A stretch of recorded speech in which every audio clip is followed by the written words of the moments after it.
It is July 13th on a Monday here in 2026 at 5:27 p.m. Pacific Daytime. It is the day of Mercury and the hour of Saturn, and we are here for a Monday night presentation. Today we will be sharing the Kalachakra Nakshatra Mandala, which is a whole lot to say, and it is a really cool, wild technique. Uh, Also, we like to invite people on Mondays to come to these, and after the presentation, we like to talk about the astrology of the week and discuss what uh, happened in their lives and kind of reflect on that. And that will not be part of the recording. But let's go ahead and jump right into tonight's presentation.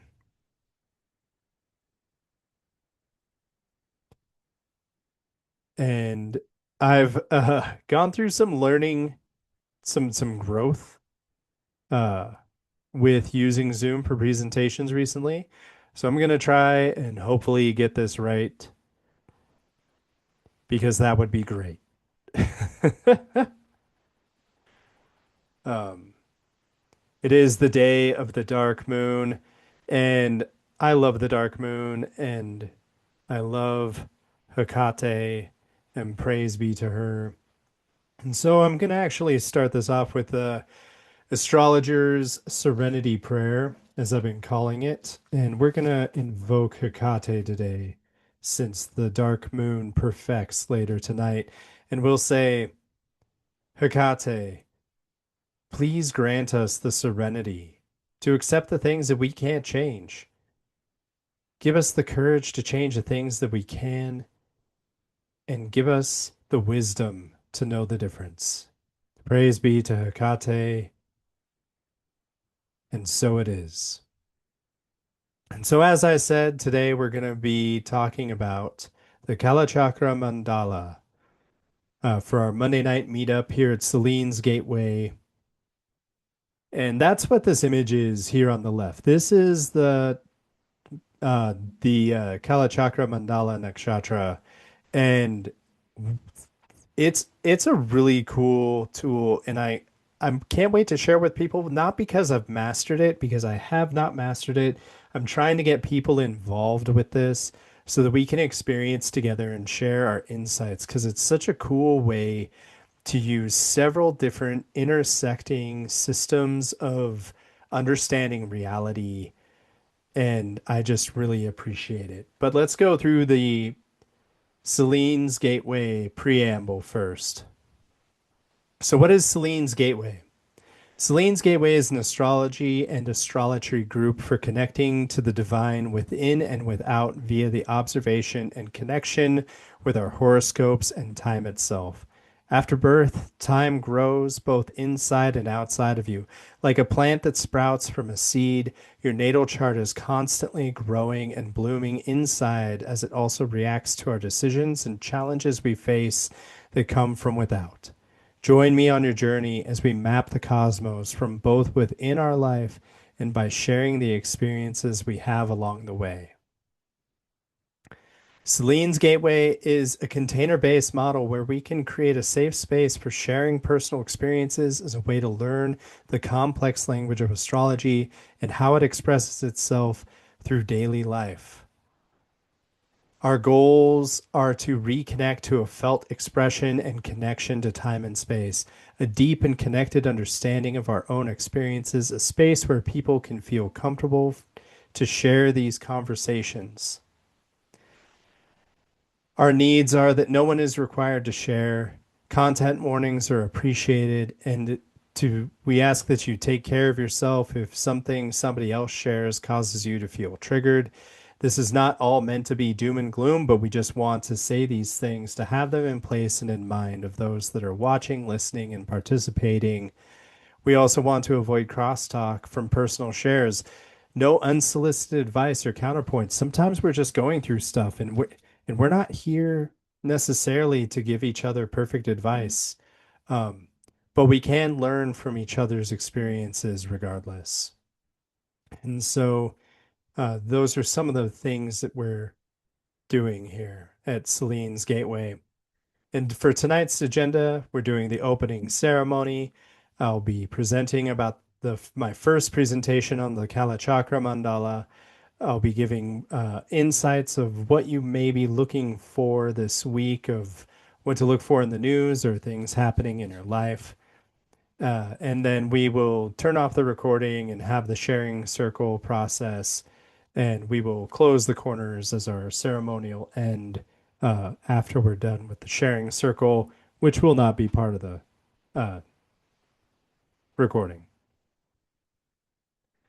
So, first, we open with the corners. And in order to open up the corners, we first need to find ourselves in a place of centeredness. And what I mean by that is that we're going to work on these different levels that are influencing us at all times. And so let's first take a deep breath together.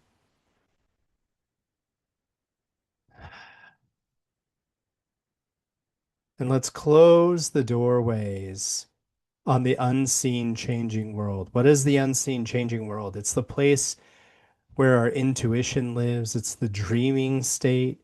It's also where our hopes and fears exist.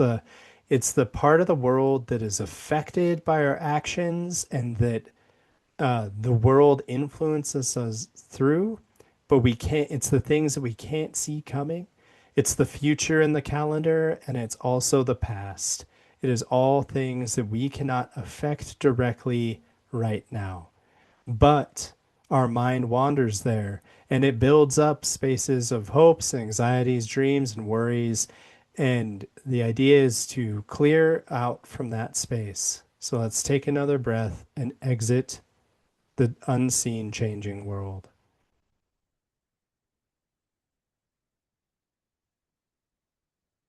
Next, we have the technological world, which the ancients didn't have to worry about. But there's this constant pull from the technological sphere now that has us tethered to it, whether it be our apps or our phones, or a desire to send or receive text messages, or desire to take pictures to share later.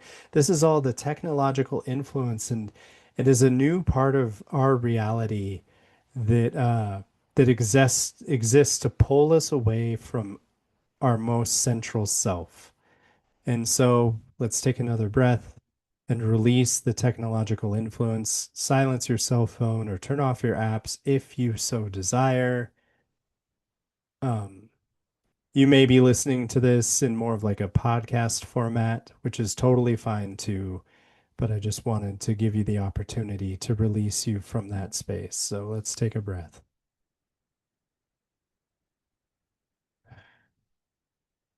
Next, we have the experiential surroundings.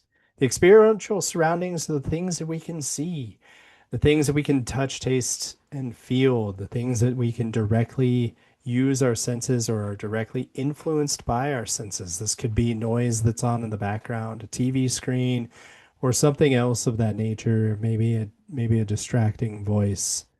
But if you can, try to release yourself from that experiential surrounding with another deep breath.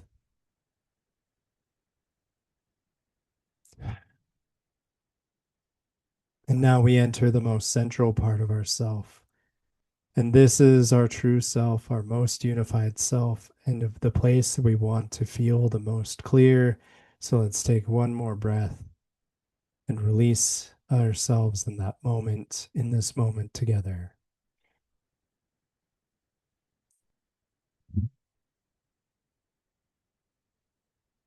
One more deep breath.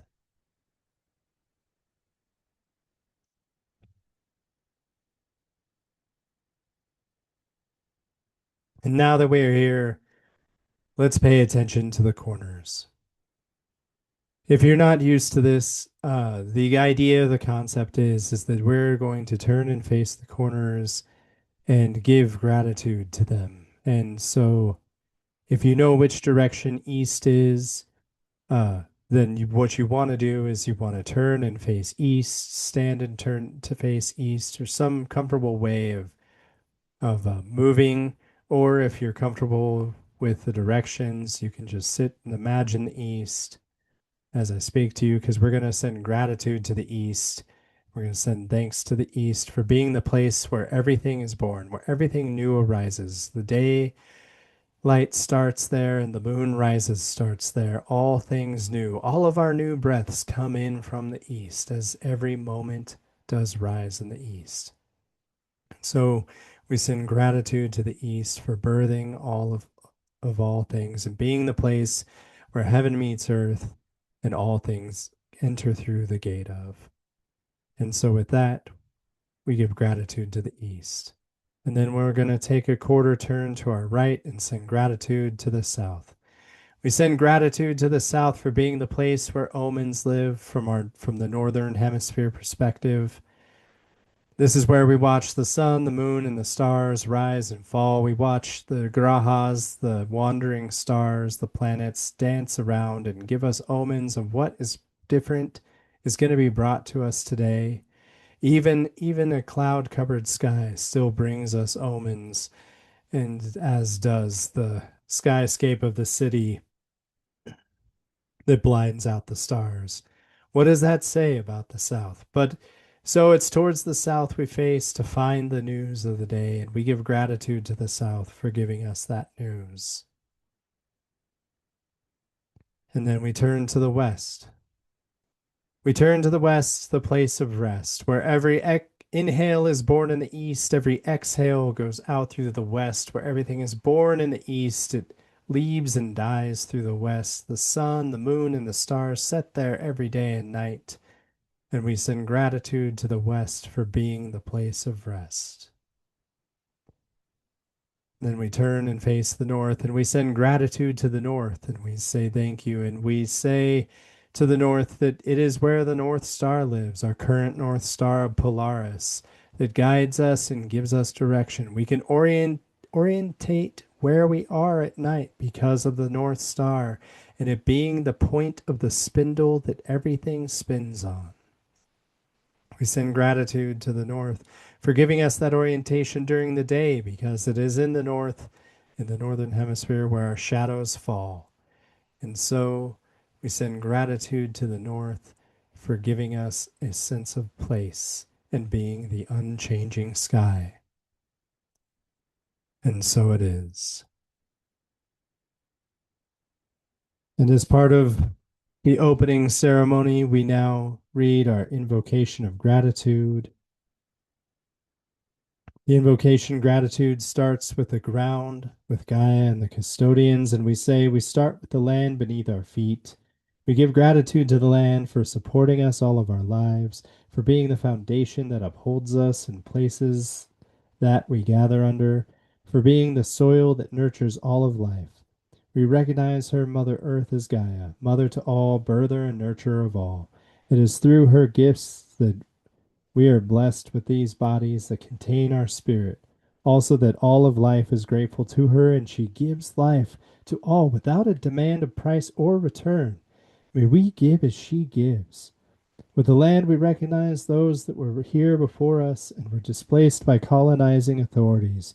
We recognize the Sayus, Umatilla, Walla Walla, and Confederate tribes of Warm Springs who still thrive today and in time immemorial. We would like to see a just world where these lands are nurtured and returned to their relatives. Next, we give gratitude to the water and plants, and we give gratitude to the water that nurtures us and gives us strength. We have deep gratitude for its clean properties, and we believe it is our responsibility to help ensure the clean water remains available for all, including our plant and animal relatives of the present and the future. We give gratitude to all the plants. They provide us and many more with food and shelter. We thank them for the willingness to offer healing when we are sick, and we are grateful that we still have people who know how to commune and make medicine with our plant relatives. Next, we thank the animals and air. We give gratitude to all the animals. We are humbled when they give up their lives to be food and clothing for us. We hope to see a restoration for the relationships with both the plant and animal communities, that we can return to a balance and harmony We give gratitude to the air for providing us with breath and lift. We are grateful to the spirit of breath and wind for carrying our words, prayers, and laughter on its back. And next, we give gratitude to the sun and stars. We give gratitude to the sun for providing us with light and warmth. We have gratitude that the balance of power shared between Gaia and Helios, the sun, can be felt through the seasons, a reminder that all things need rest as well as growth. May we also give and share our light with such wisdom. We give gratitude to the stars for guiding us. We believe that as we shed our souls, we return the bodies to Gaia. Our souls return to the heavens, and the heavens contain our ancestors, and that through their light provide us with wisdom, comfort, and guidance. They taught some of us the rhythm of the seasons and how to navigate across both seas and skies. We give gratitude to the five lamps and Selene. We give gratitude to the five wandering stars, the wild sheep of Babylon, the Grahas of India. We thank them for holding, warning, and teaching us through their spheres of finality, mercy, conflict, love, and ingenuity.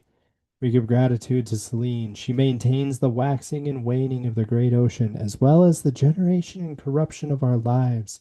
She softens the harsh rays and has taught many of us the rhythm of the plant and animal communities. She is the teacher of astrology and the midwife of all who are born. May we bring comfort and guidance as she does. And so it is. And so it is. And now we're on to today's presentation. But first, since this is one of the first episodes of me doing this presentation in this way, I just want to say that that invocation of gratitude was inspired by Braiding Sweetgrass by Dr. Robin Wall Kimmerer. And I was looking for something like that before I had read that book. And it's based on the chapter called Allegiance to Gratitude. And what ended up happening is my partner at the time was reading that book and she knew what I was going through as far as like my spiritual journey, what I was searching for, these dynamics that I was trying to include in my life. And she was like, "Oh man, you really need to read this chapter. You really need to read this book. There's this chapter in here that you're going to love." And it was totally perfect timing. And so I highly always recommend Braiding Sweetgrass. The chapter Allegiance to Gratitude is what that invocation of gratitude is based on. And it moved me to tears so deeply just because it was so poignant as I was regaining my understanding of spirituality. And then one of the things that has me so moved about this Kalachakra mandala is that it's terrestrial based. Like it gives you an idea of how the influence of the moon and how the moon is being influenced comes into our world in a terrestrial focus, and then but also a living map of our subtle body and how it's affecting us there as well. So let's dive in. We'll start here.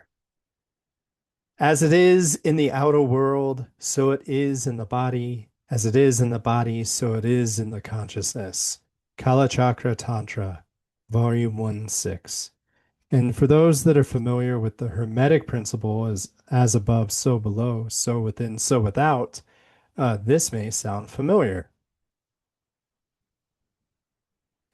So, what is the Kalachakra mandala? Well, as with most mandalas, they are maps or diagrams. They contain information. They're glyphs, they are image-based informational tools that hold sacred science and sacred wisdom and teachings inside of them and help give layers of understanding to the reality of what have how the world is made.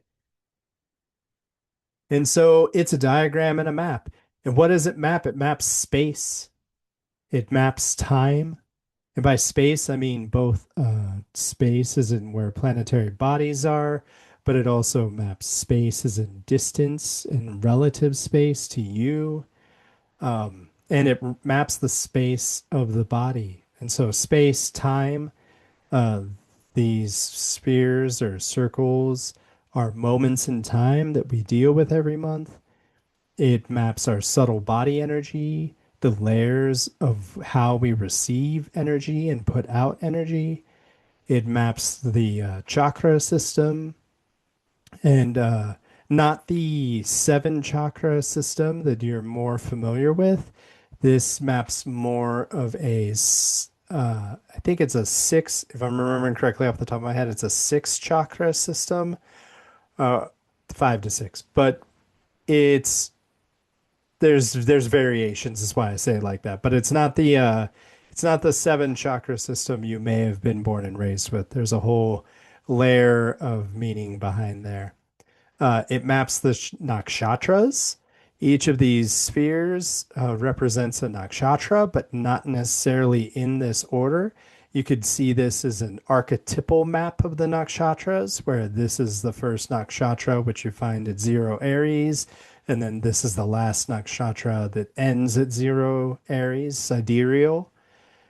And so you can see it that way. You'll notice that this is a 28 nakshatra system instead of the 27 that some might be familiar with. Uh, it maps the lunar days or phases. So that's part of what this numbering system represents is the way the moon is moving through our world on an energetic level. And it maps an energetic flow. There's a flow to this number system that is telling us something about how energy is coming in and being received and exiting. And then a health diagnostic tool, because this is your subtle body, but the subtle body is part of what affects the physical body itself. So when you come down with an illness, one of the things that this tool has been used for in the past is for understanding the nature of an illness or the spirit of an illness. And when is the Kalachakra mandala from? Well, it traces its roots back to the Yogic Upanishads, which are dated from 100 BCE till 1000 CE. And the thing I always like to point out is just because we have dates for things doesn't necessarily mean that that's how old they are. The Yogic Upanishads have a written record of 100 BCE, but uh, through the sharing and teaching, uh, through audible transmission.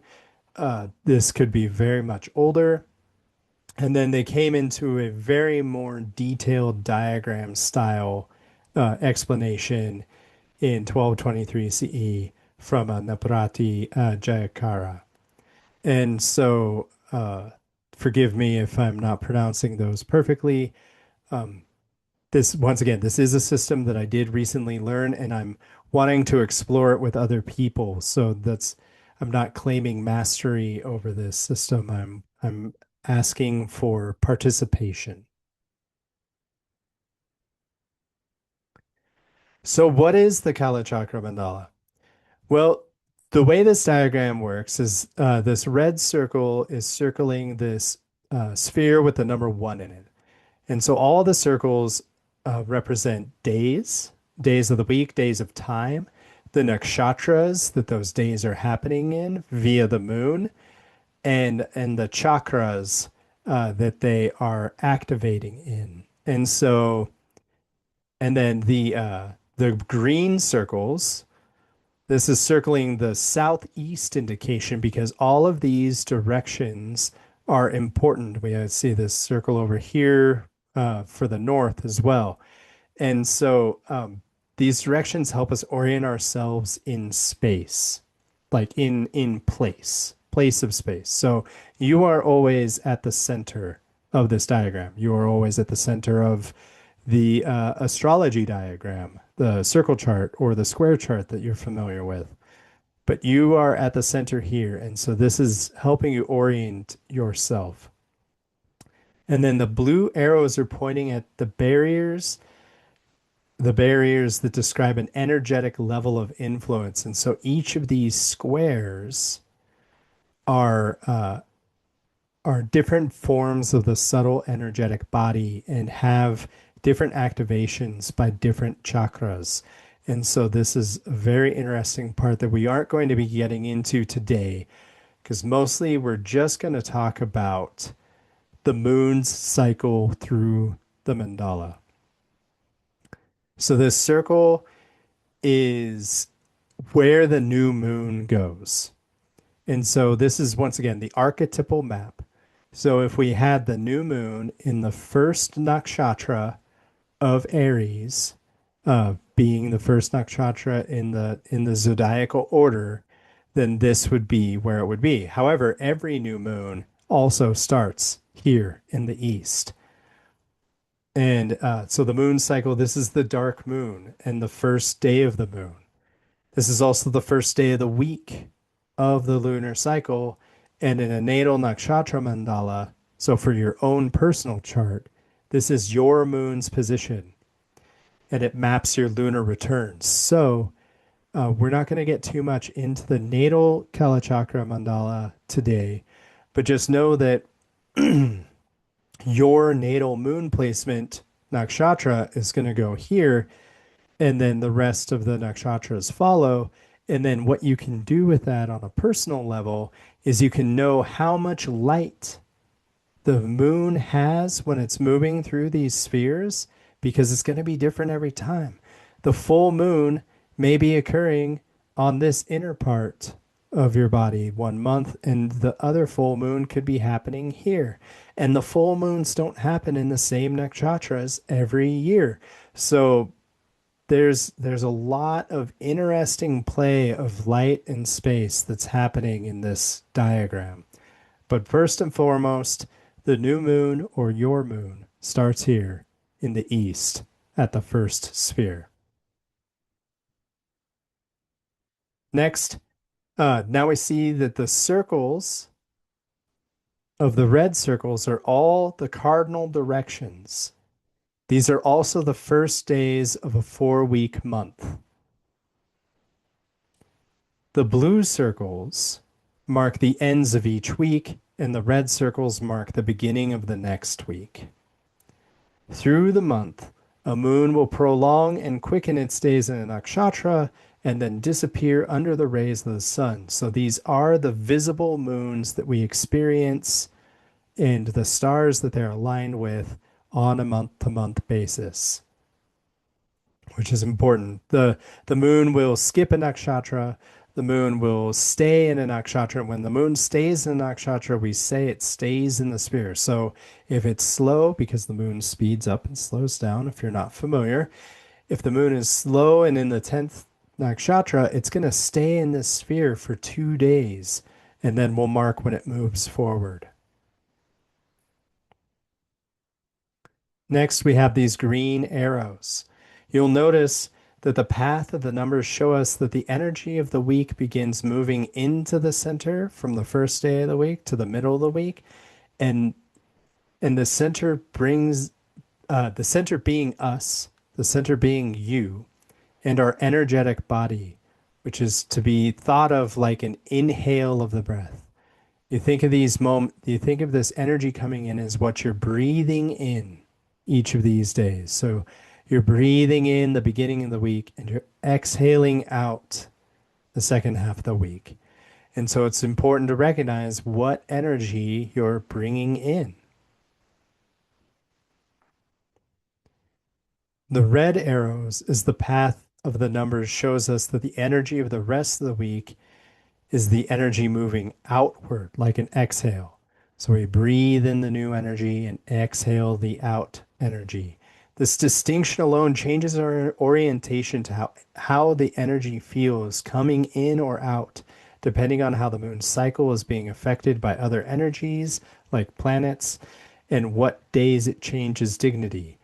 Examples like if the moon is conjoined to Saturn on a day when the energy is moving in, or maybe the moon enters Scorpio and loses a lot of dignity when it's moving out. Like these are these are examples of how the energy is affected by the moon's transit through the nakshatras.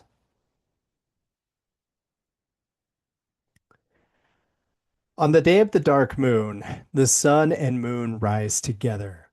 This is what's kind of the interesting spatial alignment that we're exploring here with this nakshatra mandala. So what I have here is literally the dark moon that we're going to be experiencing tonight. And when the sun rises, the moon is going to be with it, and thus begins the first day of the nakshatra mandala. Though not far from the first position, this number four is marking the sextile position of the sun and moon when the moon is rising.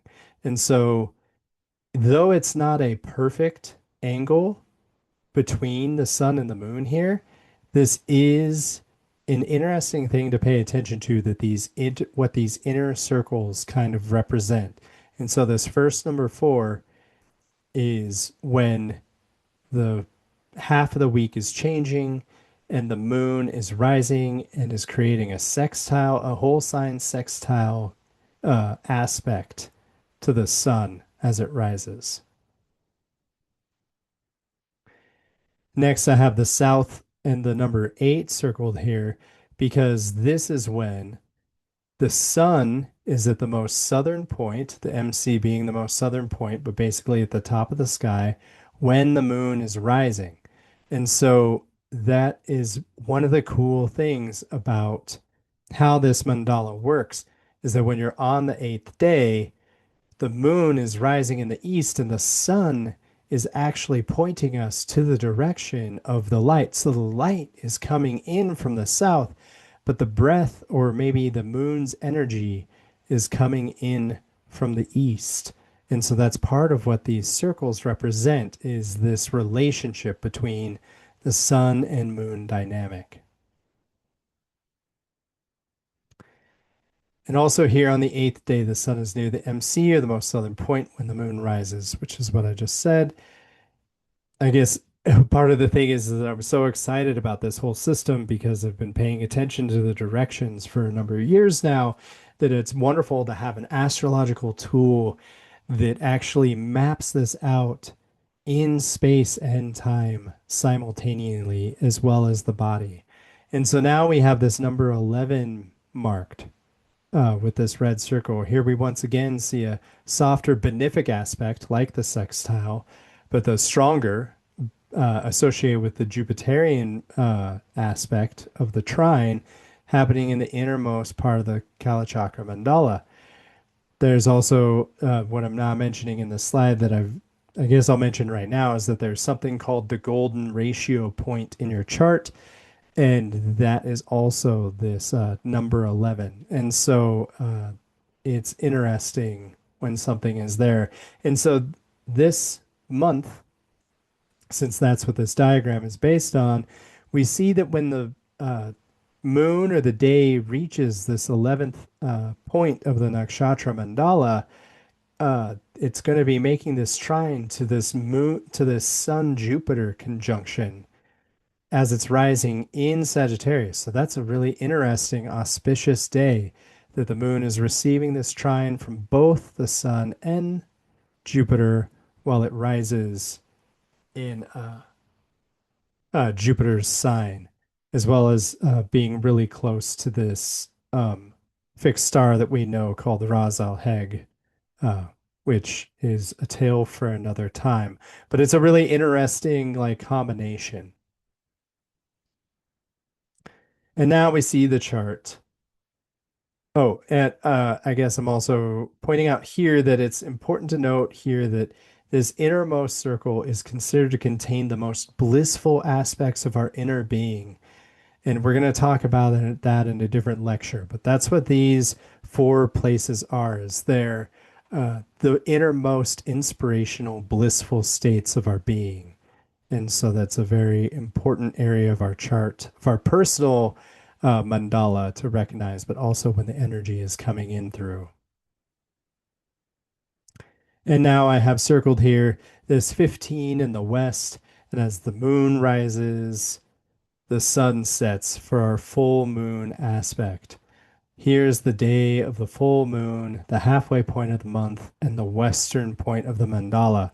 So you see this beautiful relationship once again of the moon rising in the east and the sun setting in the west, and how that marks the halfway point of the month, and then also perfectly creates this relationship between the moon and the sun through their cycle every month, and how the energy is coming in and being receiving. We should note that it is during this full moon that we have a conjunction with Pluto in that nakshatra. So it's going to be interesting to see what kind of truth is revealed, what kind of information comes out on the full moon this month. And so with that, that concludes this week's presentation. If you join me on the Patreon, in this post where this recording is displayed, there will be things to download so that you can follow the mandala this month and take notice of how the pattern affects you personally. There will also be an instructional guide for how to map your own lunar cycle mandala. As far as But as far as a learning process goes, I highly recommend you choosing either to follow along with me on the every new moon nakshatra mandala while we continue to explore its depths and details, or to choose or to make your own. You can make both. You can download both and make both. But it's really a different way of bending your mind and perception around the way space and time harmonize together. So I highly recommend you just following along with me, and then maybe just making your own to just like check back on. But as far as how the moon plays through your own nakshatras, it might be a little much for you to take in all the time.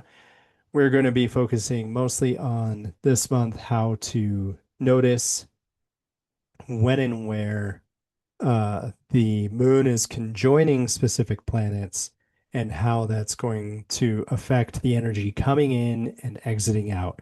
Once again, the energy coming in being felt like a breath in, and then the energy going out as an exhale. And this is linked to a whole set of other tools and understandings that I like to share with people, as far as understanding that everything is connected to breath, everything is connected to the way we create and express through breath, and time itself is oriented to our breath. And with that, I will then lead on to this week's observations. We're going to be seeing the Uranus perfecting a sextile to a retrograde Neptune. And then 2 days later, it's going to be perfecting a trine to the retrograde Pluto. So that's July 15th for Uranus perfecting a sextile to retrograde Neptune, and July 17th for Uranus perfecting a trine to retrograde Pluto. So those are the things to watch out for this week. I'd love to hear your experiences with those specific days. If you have any stories to tell, please join the Patreon, Selene's Gateway, and join us for the after conversation, the sharing circle, where we can talk about each other's experiences through astrology and help teach each other the lived experience of astrology by sharing stories with one another. And if there was somebody here, I'd be offering the opportunity for questions to be asked about this system, and other questions, other astrological questions based on maybe the week they've been having.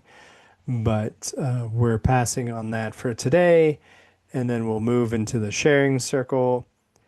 Uh, and so this is what I'll be sharing with people, is I'm not afraid to share my chart. Here is my chart in the tropical zodiac system, and in this you can see everything you want to know about me. as well as everything you want to know about how we would interact with each other. Over here, I have some of the things that I have done in my life so far. Um, I've I am currently a professional astrologer, tarot reader. I've also been a cook and a butcher, a poet and a writer, un, and I've experienced a lot of interesting things that have to do with this Scorpio position. So feel free to stop by Selene's Gateway to participate in these Monday talks.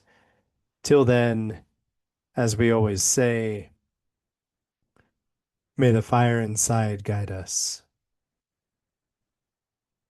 Thank you